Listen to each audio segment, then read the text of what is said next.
Today we are breaking down our inventory and supply management system for 2025. There has been consistent strains in the business when it comes to managing our supplies and our inventory for our contracts.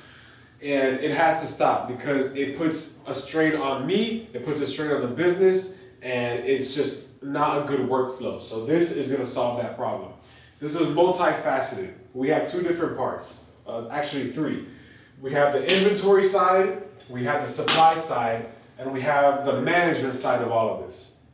The inventory consists of the things that we buy as cleaning products or cleaning tools. So it would be rags, mops, brooms, brushes, chemicals.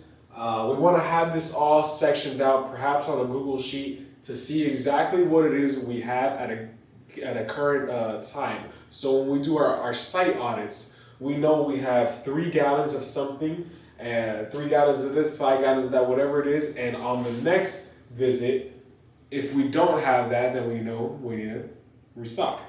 We have a supply system, a supply management system, and that is for customer consumables. So inventory is for us, supply is for customer consumables, meaning the stuff that we buy for the customers that they consume, like toilet paper, hand towels, hand sanitizers, all of that, all those things.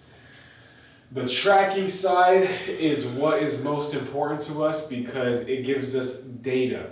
We don't have any data right now because we're not tracking, and right now we're slacking. That has to stop. So this is going to put a break, a pause on that, and this is going to ensure that we never are under supplied or we do not have a sufficient inventory to continue our operations.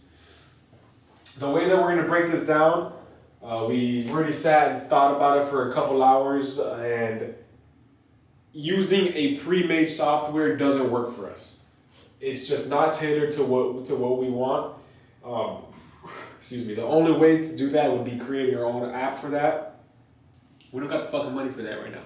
So what we're gonna do is Google Sheets. Why Google Sheets? Because it allows us to create something along the lines of this, and it's very visual. We can put the date something was purchased in its own box and category. You can put when it was replenished. We can put the current stock. When we go on a certain day, like on a Friday, we can count. This was measured on Friday, so we know that for Wednesday we need this, we need this. So Google Sheets is gonna be that linchpin for us.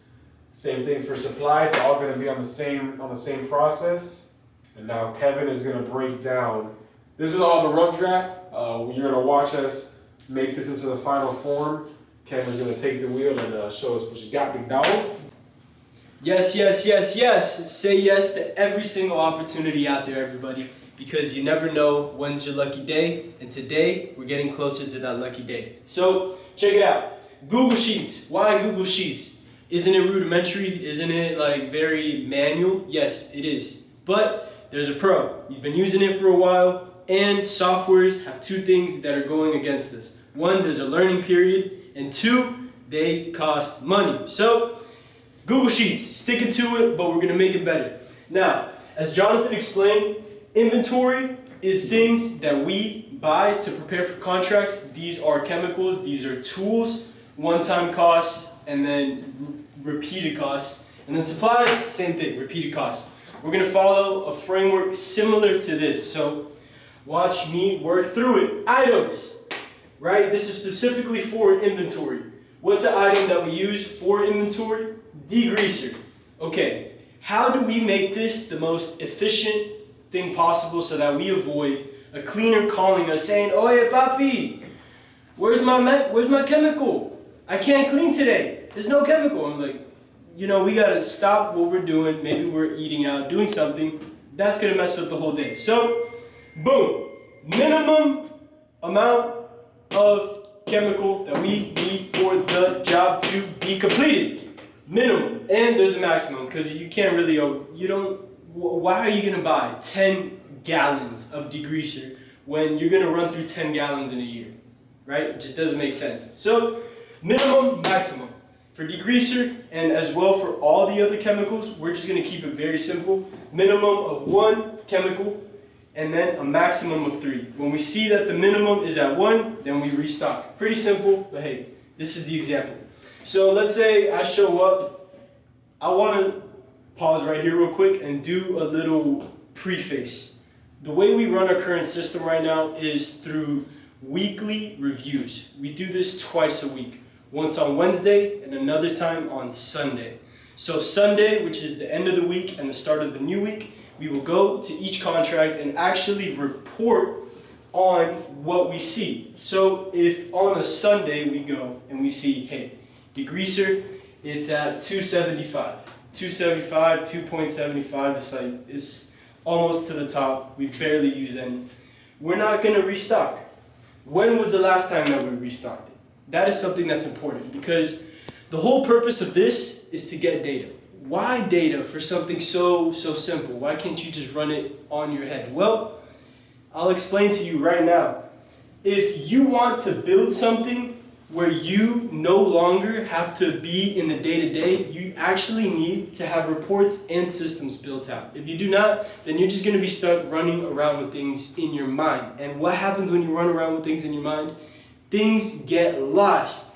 Everyone in their brain is crazy. I mean, I'm a little crazy, you're probably a little crazy, Jonathan's crazy. Crazy as fuck. We're all crazy, dog. We're all crazy. So, to help leverage technology and make us a little bit less crazier, we are going to, boom, that's restocked.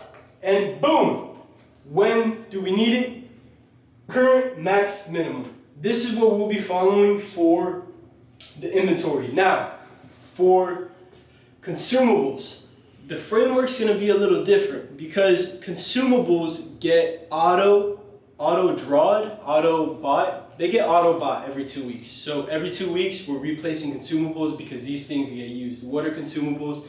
These are toilet paper covers, paper towels, this is soap, and this is paper towels. So, excuse me. The system is gonna be the same. It's gonna be on a Google Sheet, but we really don't need a minimum. Pause. We really do not need a maximum. We do need a minimum. We do need to know what we have, and we do need to know the rate at which they're leaving. Okay? So just follow along.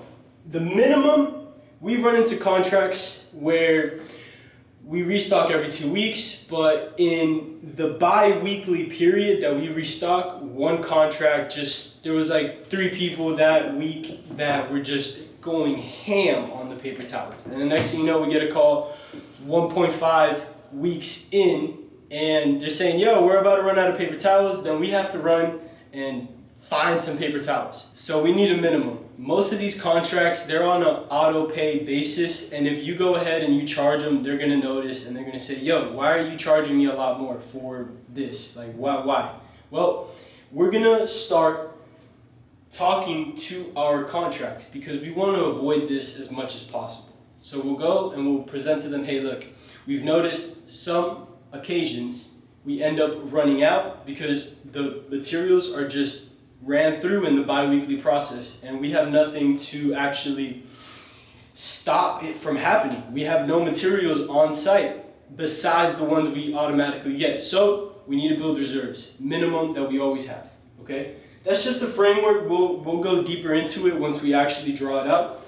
But to move on to the actual points that I did want to bring up, this is all going to be stored in a folder labeled for each individual location. So each individual location is going to go ahead and have, let's say, one medical. Boom, one medical, and then inside there, weekly reports.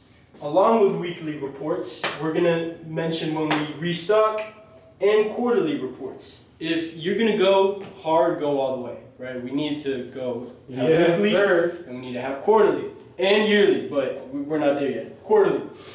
We need to see if any of our items were stocked out.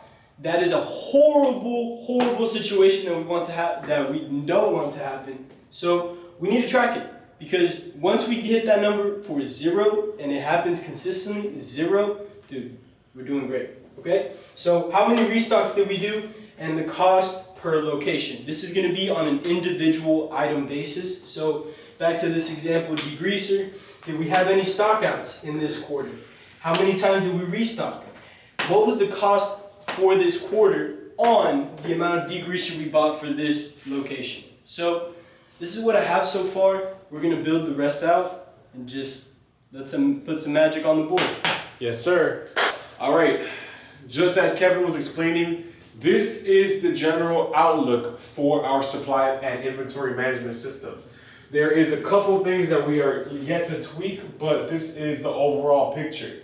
One thing that we just added right now are the actionable steps. So the actionable steps consist of us creating a Google Sheets template, like we mentioned, for the inventory system and the supply system. Then we have created the process for recording these things. Now the process is the process in which our managers would take in. That's it, dog. All right. The process is the exact steps, the exact direction our manager would use to record this information for us and report it to us when it's all said and done at the end of the week. Then we have implementation and data collecting. So this is just making sure that we are actually doing this in the business and we're collecting the valuable data so we can further on refine this system. And that brings us to the last step, which is refinement.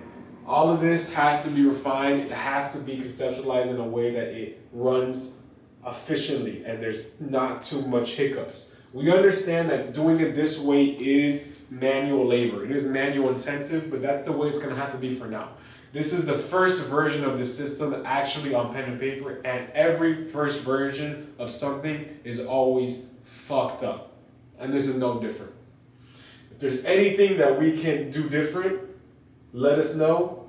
This has been one of the most interesting systems to tackle because of the intricacy and just trying to tailor it to our business specific. There's not too many softwares, like Kevin said, that offer what we're looking for. So we basically have to create that shit ourselves. And as a true entrepreneur knows, that's not always the easiest task. That's pretty much it. Thank you guys for watching the video. This is how we're attacking inventory and supply in 2025. If there's any thoughts or comments you guys want to leave, please feel free to do so. We'll see y'all in the next one. Let's get this money.